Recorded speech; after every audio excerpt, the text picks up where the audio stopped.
Since November 5th, I've received literally hundreds of letters, cards, emails, phone calls, well-wishers, people that have come up to me and poured their heart out, quite frankly, and they were both saddened and surprised by our loss, and of course we were as well.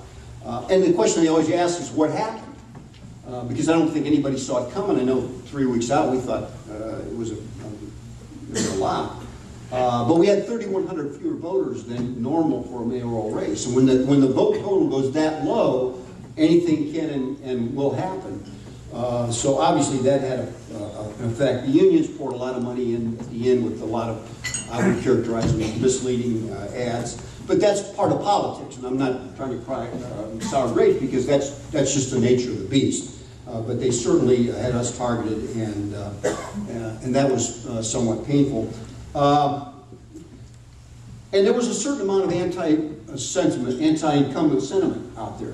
Of the 5 largest cities in the state of Ohio that had mayoral races last year, 4 lost.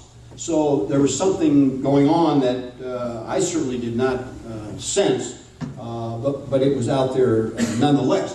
And quite frankly, if you're the incumbent and your city has the lowest cost utilities of any city north of Columbus, and arguably the highest level of services in Summit County, and had taken the courageous step of tearing down the state road shopping center, which certainly would have festered into a cancer, was well on its way at the time, and did the courageous act of bringing in Portage Crossing, and really mastered something that's very, very difficult today, and that's we kept a tight lid on spending, a very tight lid on spending, and as was mentioned earlier, we left the city with $8 million. That's 24% carryover, which is an astronomical figure for a city of our size.